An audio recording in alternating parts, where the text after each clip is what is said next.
사람이 많이 비죠. 권사님들 몇 분이 유럽 여행을 가셨어요. 제가 기도를 세게 해줬어요. 왜냐하면 제가 볼 때 가정에서도 충성했고 교회에서도 충성했는데 이렇게 갈 기회가 없거든요. 보면은 또 주일 성수도 잘하시고 마음 편안하게 갔다 오세요. 단 한 가지, 무엇은 아무리 외국 가도 잘 드려야 된다. 꼬박꼬박 카톡이 옵니다. 사진 찍어가지고 목사님 예배 잘 드리고 있습니다. 그것은 제가 양보를 안 하거든요. 어디 가든지 예배 잘 드리고, 또 연세가 많은 어르신들은 또 기회도 많지 않은 것 같아요. 예를 들어 한 번씩 또 해외여행도 또 갔다 오시고 그러면 참 좋겠다 싶어요. 지난주 수요일 날에도 이제 요한복음 전반부 17장 전반부 설교를 했는데 오늘 이제 나머지 설교를 하려고 합니다. 지난주 내용과 오늘 내용하고 똑같아요. 예수님께서 이제 승천을 하시기 전에 이제 제자들과 지상교회를 위해서 중보 기도를 하죠. 이게 무슨 내용이냐면은 아버지 제가 승천합니다. 갑니다. 자, 보혜사 성령을 이 땅에 보내주시고, 그러나 여전히 이 세상에 악한 영들이 주님의 교회와 성도들을 공격하는데 저 연약한 성도들을 그냥 내버려두면 어찌 되겠습니까? 그러니까 하나님 보혜사 성령으로 저 주의 백성들을 어떻게 해요? 보존해 주세요. 지켜주세요. 악에 빠지지 않도록 지켜주세요. 그 기도 내용이 계속해서 나와요. 물론 이제 중간중간에 세상이 아버지가 보낸 성자를 알게 하시고 그걸 이제 선교적 관점에서 또 이야기를 하고, 그 다음에 성부와 성자가 하나인 것처럼 교회도 주님의 백성들도 하나 되게 해주세요.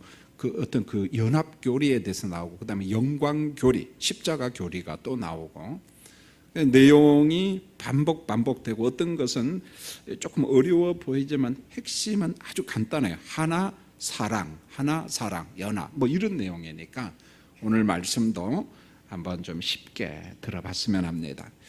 먼저 13절에 보면은 예수님이 이렇게 말하잖아요. 지금 내가 아버지께로 가오니 내가 세상에서 이 말을 하옵는 것은 그들로 내 기쁨을 그들 안에 충만히 가지게 하려 함이니이다. 지금 내가 아버지께로 갑니다.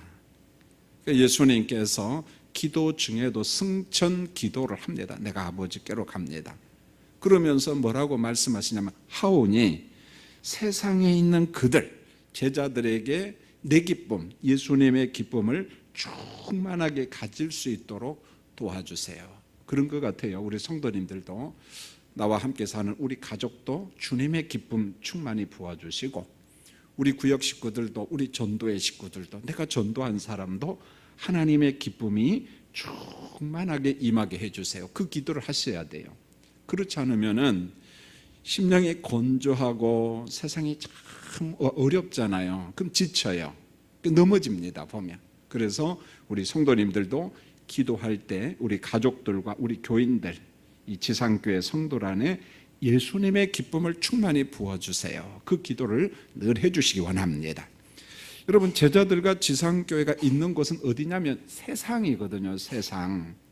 자, 세상에는 사도 베드로가 이야기한 것처럼 우는 사자들이 성도들을 공격하는 거예요. 사자라고 이야기했습니다. 우는 사자. 물론 십자가로 그들의 힘이 결박당했지만 여전히 공격을 합니다. 우는 사자. 그러다 보니까 이 우는 사자가 있는 세상에서 곤고함과 참 어려움이 많거든요. 넘어짐이 있습니다. 그러므로 이 세상에 있는 남아있는 제자들이 이 세상을 능히 이길 수 있는 길은 뭐냐? 주님의 기쁨이 충만할 때 이 악한 세상을 이길 수가 있다는 거죠. 예수님께서 세상에 있는 제자들을, 교회를 보존해 주세요. 그렇게 말씀하면서 누구의 기쁨으로 가득 차게 해주시라고요? 예수님의 기쁨이 가득 차게 해주세요. 이렇게 말했어요. 그 다음에 14절은 세상의 특징에 대한 말씀인데, 내가 아버지의 말씀을 그들에게 주었사오매 세상이 그들을 미워하였사오니 이는 내가 세상에 속하지 아니함 같이 그들도 세상에 속하지 아니함으로 인함이니이다. 계속해서 우리가 지난 시간에 공부한 내용 반복해서 나오죠. 자, 우리가 14절에 보면은 우리가 살고 있는 이 세상의 특징이 나오는데, 세상은 예수님의 제자들을 어떻게 한다고 했어요? 미워한다 그랬습니다. 이유가 있어요. 예수님이 세상에 속하지 않음 같이 제자들도 어디에 속하지 않았어요? 세상에 속한 자가 아니기 때문에 이 세상이 예수님을 미워한 것처럼 예수님의 제자들도 미워한다 그랬어요. 왜 그러냐면은 세상과 그리스도에게 속한 사람들과 거룩성이 전혀 달라요, 여러분요. 그러니까 사탄이 통치하고 지배하는 이 세상은 이 거룩한 하나님의 백성들을 그냥 보지 않거든요. 막 공격하고 미워하고 핍박하고 어느 때는 죽이기까지 한다 이야기했습니다. 그래서 순교가 있는 것입니다. 왜 그러냐면 하나님을 대적하는 악한 영들이 세상에서 통치하고 지배하고 있기 때문에, 그런 문화를 가지고 있기 때문에 거룩한 백성이 산다는 게 쉽지가 않아요, 여러분요. 그러니까 세상에 사는 내 백성들을 보존해 주세요, 그 말씀하면서 아버지, 세상에 있는 아버지의 백성들에게 기쁨을 충만히 주셔야 됩니다. 내적인 평강을 주시지 않으면 안 됩니다. 넘어집니다. 예수님께서 그 기도를 하는 거예요. 자, 그러면은 예수님의 제자들이 가질 기쁨이 뭐냐는 거예요. 자, 우리가 하나님의 거룩한 백성이라고 하는 것을 알고, 그 다음에 세상에 속한 자가 아니라는 신분에 대한 기쁨이요. 이걸 잘 알아야 됩니다. 기쁨 하니까 우리가 영적 기쁨 뭐 이렇게 말하면 참 쉬운데, 사실은 우리에게 순간순간 기쁨을 주는 게 꼭 영적인 것만 아니잖아요. 여러분, 만약에 로또 복권 당첨됐다면 며칠간 그 기쁨이 갈 것 같아요? 아니, 그 희목하게 저를 봅니까? 상당히 오래 가요, 여러분요. 그렇지 않습니까? 오히려 영적인 기쁨을 모를 때는 영적인 기쁨이 뭔지 몰라요, 여러분요. 오히려 만지는 거, 물질적인 거, 이런 게 훨씬 더 기쁘죠, 보면은. 그런데 예수님께서 말씀하시는 그 제자들에게 기쁨 충만 주십시오, 이것은 사실은 돈의 기쁨, 물질적 기쁨은 아닙니다. 여기에서 말씀한 기쁨은 뭐냐면 우리가 하나님의 거룩한 백성이라고 하는 신분에 대한 기쁨이에요. 우리가 누구냐는 거죠. 그래서 이 신분의 기쁨을 강조한 사람이 사도 바울이거든요. 우리가 잘 아는 빌립보서 3장 20절에 보면 빌립보 성도들에게 그런 말을 합니다. 우리의 신분은, 시민권은 어디에 있고 하나님의 나라 하늘에 있고, 신분을 이야기하고 있습니다. 그러니까 주님이 주시는 기쁨이 물질적인 것, 어떤 명예적인 것도 있지만은 그런 것들은 환난과 핍박 속에 싹 무너져 버리거든요. 그래서 영적인 기쁨, 보혜사 성령이 주시는 그 충만한 기쁨을 사랑하는 교회와 제자들에게 주세요, 이렇게 말씀했어요. 성도님들, 여러분 안에 천국의 기쁨이 있기를 원합니다. 이 기쁨이 있어야 된다는 거예요. 그 다음에 예수님이 말씀했는데, 제자들은 세상에 속한 자가 아님을 아버지의 말씀을 통해서 알려줬다는 거예요. 제자들은, 교회는 세상에 속한 자가 아님을, 그 기준이 뭐예요? 무엇을 통해서 알려줬다고요? 하나님의 말씀이라는 거예요. 그래서 14절에서 중요한 것은 아버지의 말씀입니다. 하나님이 계시하신 그 말씀을 통해서 제자들에게, 여러분들은, 너희는 세상에 속한 자가 아니야, 하늘에 속한 자야, 여러분의 신분은 거룩한 하나님의 백성이야, 이것을 말씀을 통해서 알려줬다는 거예요. 그래서 14절에서 중요한 게 뭐냐면 아버지의 말씀이라는 거예요. 말씀. 그래서 아버지의 말씀이 하는 역할이 참 많지만 오늘 본문은 두 가지를 우리가 배우면 좋겠어요. 아버지의 말씀은 세상의 형편을 분별하는 잣대입니다. 기준이라는 거죠. 그래서 이 세상이 지금 불의하고 잘못되어 가고 있다. 이 교회가 세상에서 잘못되어 가고 있다. 교회의 그릇됨도 무엇으로 우리가 알 수 있냐면 하나님의 말씀이라고는 잣대 잣대를 가지고 아는 겁니다. 잣대. 말씀이라고 하는 기준, 잣대를 가지고 옳고 그름을 보는 거예요. 말씀이라고 하는 잣대를 가지고 아는 겁니다. 두 번째로 아버지의 말씀은 제자들을 거룩하게 하는, 성화시키는 능력이 있다는 거예요. 말씀이 우리를 거룩하게 하는 능력, 우리를 그리스도를 닮게 하는 능력이 어디 있다는 거예요? 하나님의 말씀 안에 있다. 그래서 여러분 17절은 같이 한번 읽어보실까요? 자, 17절 읽겠습니다. 시작. 그들을 진리로 거룩하게 하옵소서. 아버지의 말씀은 진리니이다. 이렇게 말했어요. 그들을 진리로 거룩하게 하옵소서. 지금 예수님이 기도하는 제자들이에요. 지상교회 성도들, 하나님 앞에 속한 사람들, 무엇으로 거룩하게 하옵소서? 진리로. 진리로. 그런데 진리는 누구의? 아버지의 진리, 아버지의 말씀이라는 거예요. 말씀이 우리를 거룩하게 한다는 거죠. 여러분 다시 15절을 보면 예수님의 기도가 나오는데 15절은 읽겠습니다. 시작. 내가 비옵는 것은 그들을 세상에서 데려가시기를 위함이 아니요 다만 악에 빠지지 않게 보존하시기를 위함이니이다. 우리가 지난 시간에 공부한 것 그대로 한 번 더 공부하잖아요. 예수님이 뭐라고 지금 기도를 하냐면은 지금 당장의 제자들을 하나님의 나라로 데려감이 아니다, 그런 말이에요. 적대적인 권세와 세력들이 지배하고 있는 이 세상에서 제자들이 다만 어디에 빠지지 않도록 악에 빠지지 않고 보존해 주세요. 예수님이 그 기도를 하고 있어요. 여러분 예수님이 기도한 이 내용을 조금만 우리가 머리를 쓰면 무슨 기도 내용하고 똑같아요? 주님의 기도하고 똑같아요. 방금 누가 주님의 기도 이야기하는데 역시 성가대는 장학생들이에요. 보면은요. 감사합니다.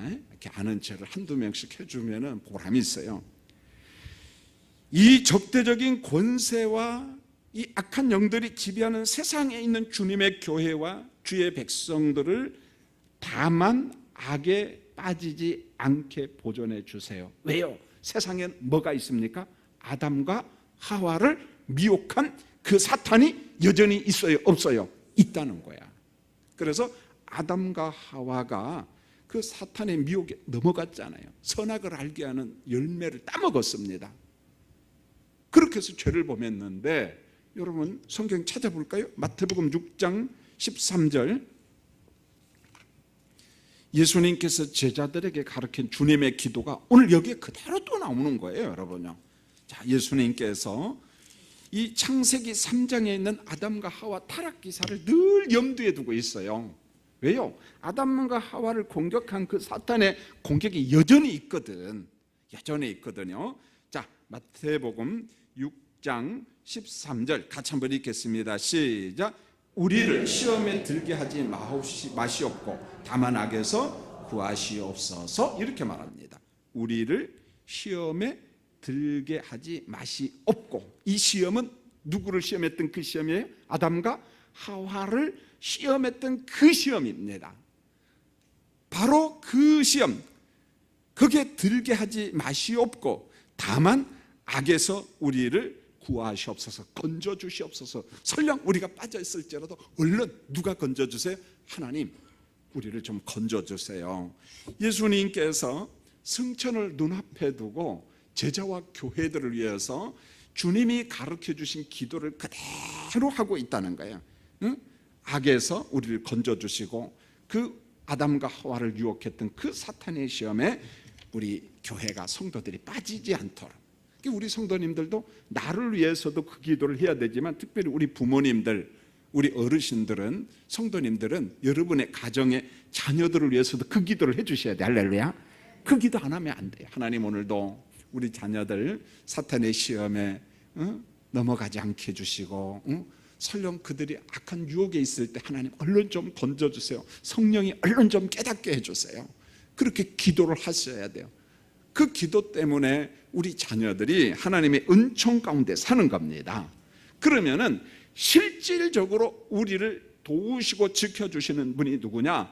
보혜사 성령께서 여러분과 한국교회와 지상교회와 여러분의 믿음의 자녀들을 지켜줍니다. 할렐루야.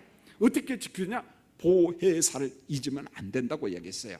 보혜사 성령이 우리를 보호하시고 도와주시고 또 우리에게 강력한 무엇도 공급하시고 은혜와 능력을 공급하시고 그 다음에 진리를 어떻게 하시고 깨닫게 하시고, 그런데 그 보혜사는 파라클레토스라고 이야기했어요. 어디 계신다? 저 멀리 계시는 보혜사, 우리 옆에 계시는 보혜사, 우리 안에 계시는 보혜사. 할렐루야. 여러분, 요한복음 공부를 통해서 성령론을 실질적으로 이제 이해한 줄 압니다. 그냥 말만 안 할 뿐이지 여러분 심령 속에 주의 성령이 아주 충만한 줄 믿습니다. 할렐루야. 보혜사 성령이 내 가정을, 우리 가정을, 우리 교회를 보호하시고 지킨다는 것을 우리가 믿고 또 기도해야 되고 중보기도 해야 되고 그런 겁니다. 그 다음에 이제 16절에 보면은 예수님은 세상에 속한 분이 아닙니다. 똑같은 말을 또 해요. 자, 여러분 16절 읽겠습니다. 시작. 내가 세상에 속하지 아니함 같이 그들도 세상에 속하지 아니하였사옵나이다. 이제 아시겠죠? 예수님이 어디에 속하지 않았다? 세상에. 그러니까 세상이 누구를 미워해요?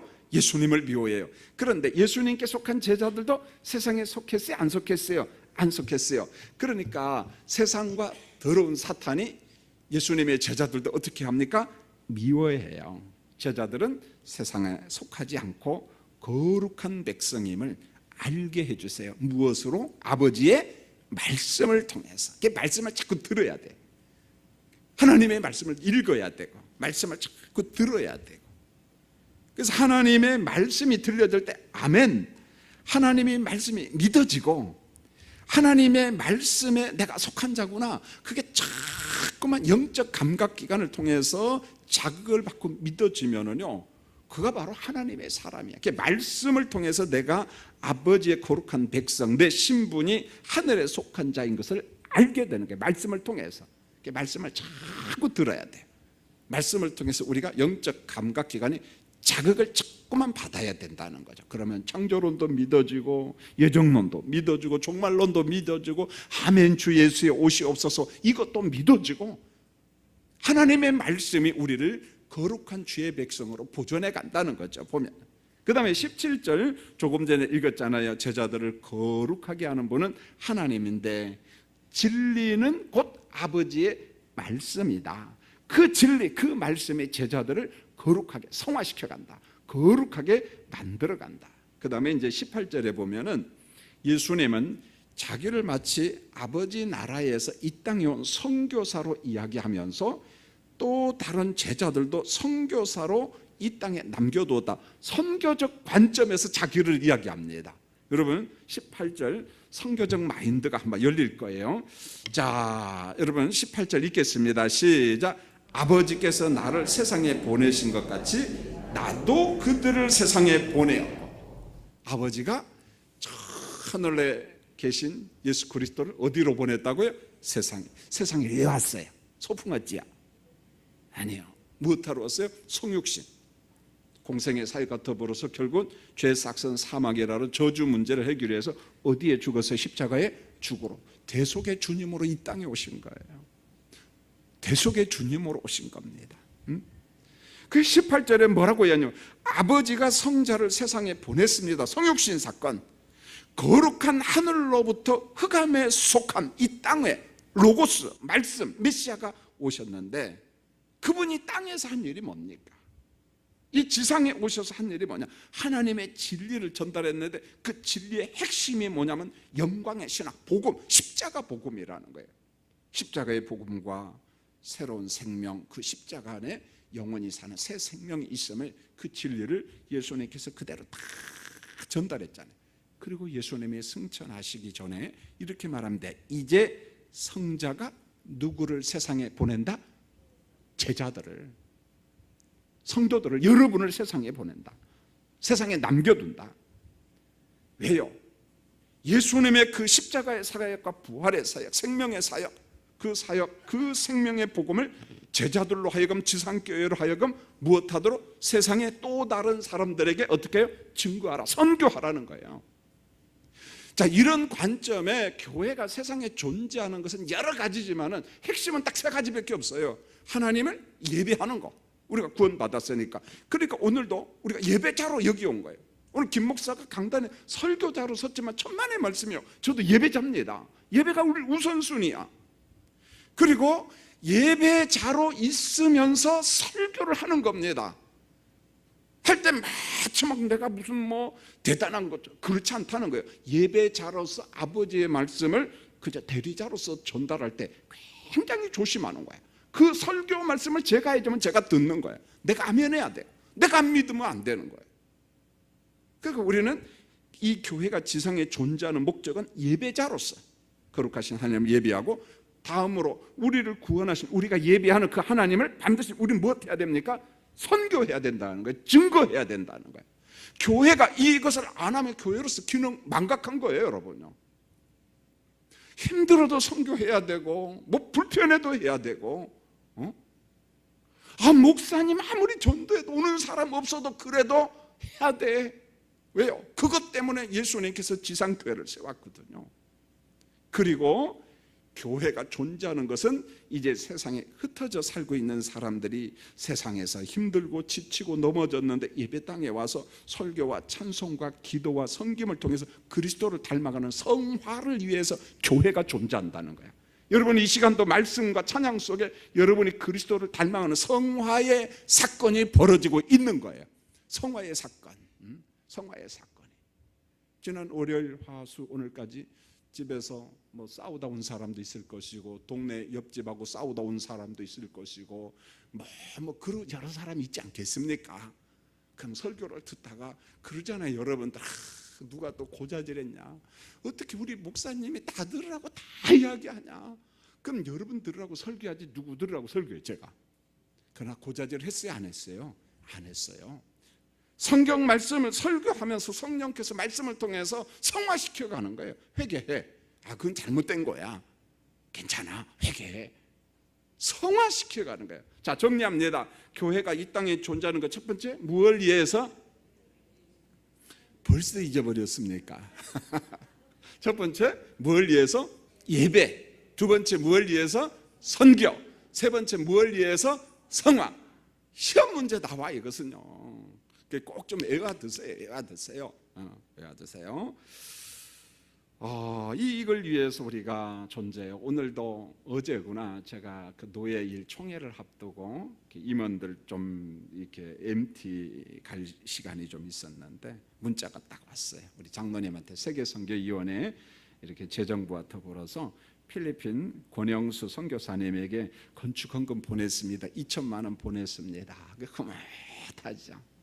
그걸 막 옆에 있는 목사님들한테 보여주고 싶은데 성령이 뭐 자꾸 보여주려고 하냐, 너 이렇게 잘난 체 하려고 하냐. 안 기쁩니까 하나님은? 그러니까 나도 기쁘긴 기쁘지만 그냥 잠잠할지어다. 저 혼자 생각이에요, 여러분요. 기쁘잖아요, 여러분요. 주님의 교회가 세워졌잖아요. 처마 밑에서 예배 드리던 100명이 이제는 번듯한 예배당, 번듯한 건 아니야, 30평이야. 필리핀은 아직도 30평 건물 짓는 데서 2천만 원이면 가능하다니까요, 여러분요. 여러분 혹시 적금 탈 사람 있으면 한 1억 타면 2천만 원 헌금 좀 해주세요. 할렐루야. 아멘. 그 조심해서 하세요, 여러분. 아직도 건축할 때가 좀 있으니까. 여러분, 거룩함의 모범을 보여주신 분이 예수님인데 19절 우리가 레위기에서 많이 들은 말씀이 예수님의 기도 속에 또 나와요. 여러분 19절을 한번 읽어볼까요? 시작. 또 그들을 위하여 내가 나를 거룩하게 하오니 이는 그들도 진리로 거룩함을 얻게 하려 함이니이다. 내가 나를 거룩하게 했다. 제자들아, 너희도 아버지의 말씀은 진리로 거룩함을 얻어야 된다. 거룩하신 예수님의 또 다른 사역이 뭐냐면은 내가 거룩하니 내게 속한 내 백성도 무엇 해야 된다? 거룩해야 된다. 성화 사역. 구원받은 백성들이 그리스도를 닮아가는 성화 사역. 그래서 우리가 레위기 11장 44절로 45절에 읽은 그 말씀을 예수님이 그대로 하는 거예요. 내가 거룩하니 너희도 거룩하라. 거룩은 예수님의 속성이고 하나님의 속성인데 그 속성을 우리에게 요구하고 있는 거예요. 아버지가 거룩하니 성령 안에서 자꾸만 거룩하라, 거룩하라, 거룩하라 자꾸만 이야기한다. 여러분, 그러면 우리가 거룩을 유지할 수 있나? 쉬울까요? 어려울까요? 어렵습니다. 실질적인 도움을 주시는 보혜사 성령의 은혜, 보혜사라고 이야기했어요. 성령이 도와주시고 보호하시고 성령이 능력을 주시고 은혜를 주시고 깨닫게 해주시지 않으면 거룩을 유지한다는 게 너무너무 어렵습니다. 우리 의지만 가지고 불가능합니다.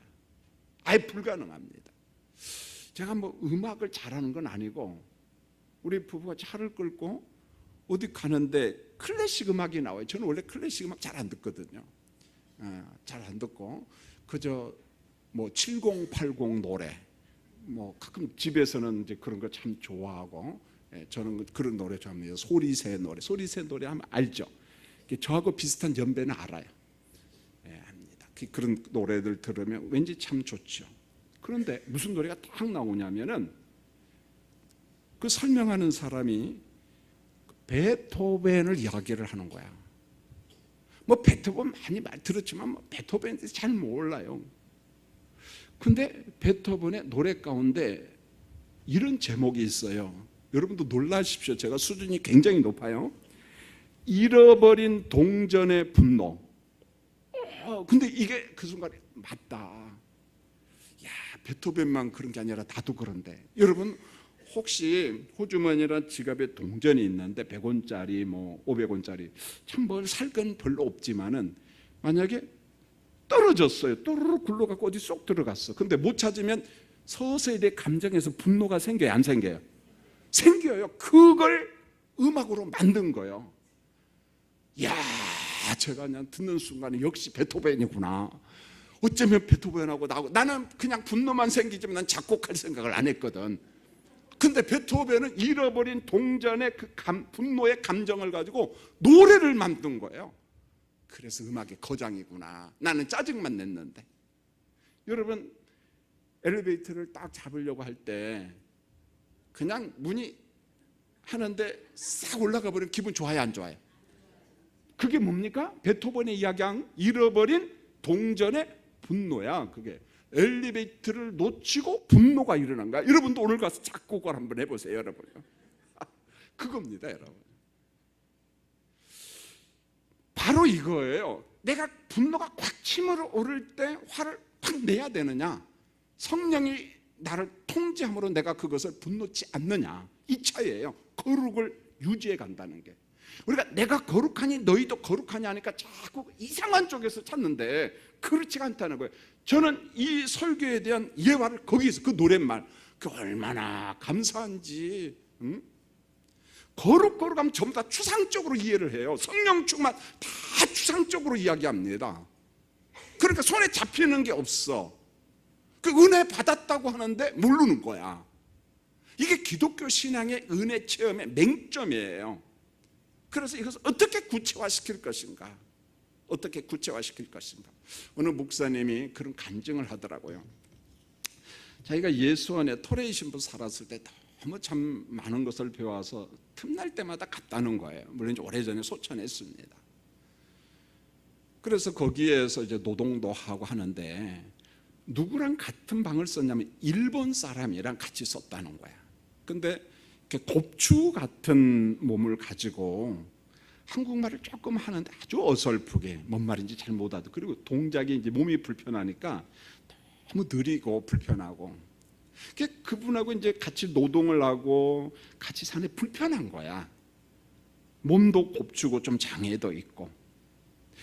그럼 당신은 뭐 합니까? 뭐 그런 거 물어볼 수는 없지만은 외모만을 보고 마음속에 내심 불편하더라는 거야. 그리고 행동, 자기 목사님 행동에 무시하는 행동과 어투가 나오더라는 거야.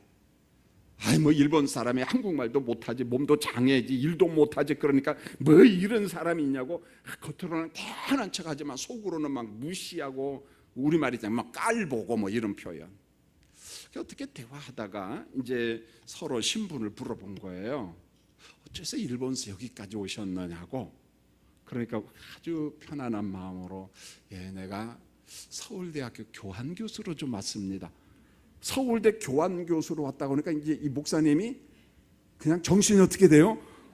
혼미해지고, 교환교수 그러면 일본서 교수님에서 제가 동경대학교 교수입니다. 근데 여기 왜 왔어요? 교환교수로 왔다가 조금 시간이 나서 토레이 신부 밑에 황지에 와서 노동도 하고 싶고 나를 돌아보기 싶어서 내가 왔습니다. 그냥 하나님 앞에 통회하면서 하나님 내가 정말 차별했군요. 참 못된 그 목사님이 거기서 애통해하면서 회개 기도를 하면서 그분한테 고백을 했다는 거예요. 죄송합니다. 그분이 그러더니 나도 당신이 나를 무시하는 걸 느꼈다는 거예요. 그런데 괜찮습니다. 웃으면서. 내 신체가 이러다 보니까 모든 사람이 나를 무시합니다. 그런데 어떻게 대화하다가 제가 동경대학교 교수입니다 하면은 무시가 환희로 바뀌고 그런다는 거야. 거기서 또 한 방 맞은 거야. 목사님이 그 감정을 저한테 하더라고요. 목사님, 제가 이런 놈입니다. 내가 나이가 60이 넘었지만은 외모 보고 평가하고 무시하고, 제가 참 그 감정을 보면서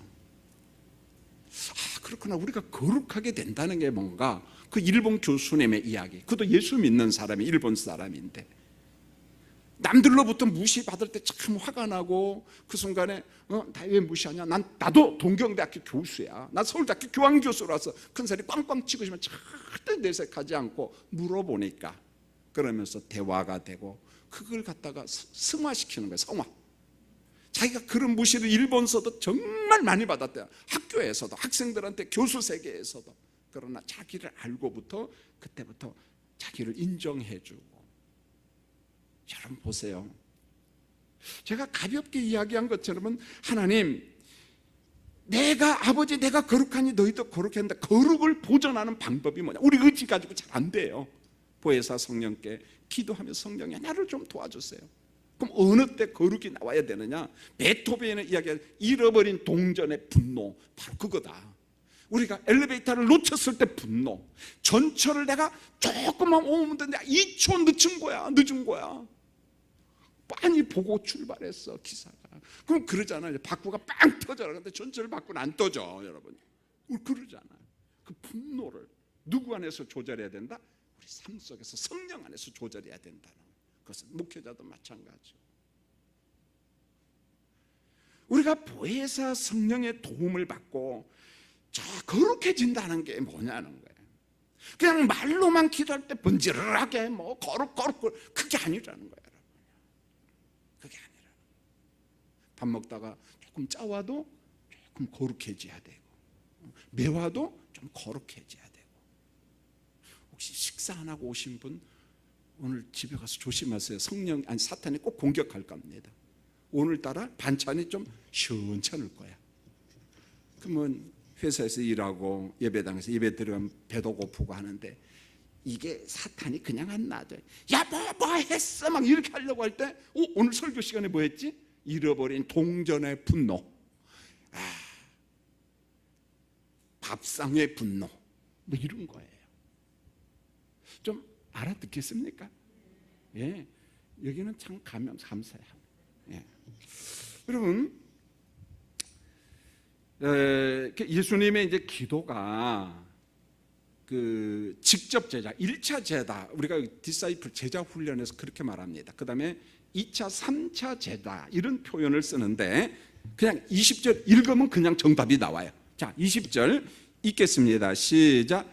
내가 비옵는 것은 이 사람들만 위함이 아니요 또 그들로 말미암아 나를 믿는 사람들도 이함이니.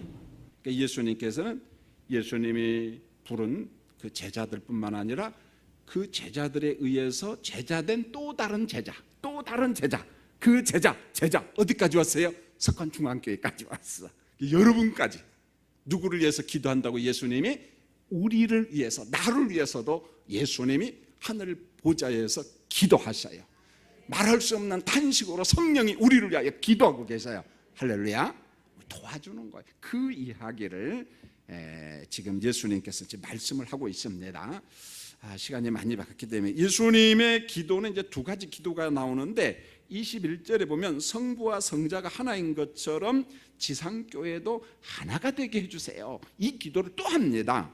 여러분 21절 한번 또 읽겠습니다. 시작. 아버지여, 아버지께서 내 안에 내가 아버지 안에 있는 것 같이 그들도 다 하나가 되어 우리 안에 있게 하사 세상으로 아버지께서 나를 보내신 것을 믿게 하옵소서, 이렇게 말합니다. 그러니까 성부와 성자가 하나인 것처럼 지상교회도 어떻게 돼요? 하나, 연합되게 해주세요. 아버지 하나님이 성자를 보낸 것을 세상이 알게 해주세요. 그러니까 예수가 이 땅에 온 것을 이 세상이 좀 알도록, 이게 선교예요. 이게 전도입니다. 예수 그리스도가 누구인지 알게 하는 게 전도고, 이게 선교고, 이게 복음을 전하는 겁니다. 이런 면에서 세상은 어떤 것이냐, 어느 때는 문장 속에서 세상은 악한 곳이다, 사탄이 지배하는 곳이다, 이렇게 말했지만 어떤 문장 속에서는 그 세상은 필드, 복음을 받아들여야 될 필드라는 거야. 여러분, 예수님의 씨 뿌리는 비유가 마태복음 13장에 있지요. 여러분, 이 씨 뿌리는 비유는 두 가지 해석을 꼭 해야 돼요. 문장 속에서. 첫 번째로 문자 그대로 해석하는 겁니다. 그래서 사람의 마음을 네 가지로 비유했어요. 하나는 길가, 두 번째는 뭡니까? 돌밭, 세 번째는 가시밭, 네 번째는 뭐죠? 옥토밭. 옥토밭에 뿌려진 씨앗은 몇 배를 거둔다? 성경대로 이야기하면 100배, 60배, 30배 거둔다, 이렇게 말했어요. 거둔다. 이건 마음의 비유. 여러분의 심령은 언제나 하나님의 말씀을 들을 때 옥토의 마음 되기를 원합니다. 그런데 문장 속에서 보면 이것은요, 마음의 비유이면서 동시에 선교적 비유입니다. 자, 선교적 비유일 때는 옥토가 포커스가 아니에요. 길가가 우선순위입니다. 그럼 길가가 어디냐? 무슬림 지역이야. 딱딱해. 복음의 씨앗을 아무리 뿌려도 예수 믿는 사람이 나올 것 같아? 안 나올 것 같아? 안 나올 것 같아. 그게 어디요? 길가. 그래도 복음의 씨앗은 뿌려야 된다, 안 뿌려야 된다?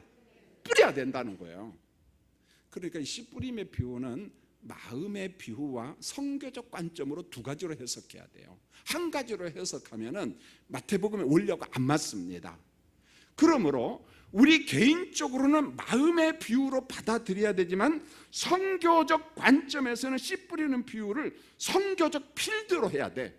그래서 옥토에다만 복음을 뿌리는 것이 아니라 복음을 아무리 뿌려도 안 믿는 곳에도 뭘 뿌려야 된다?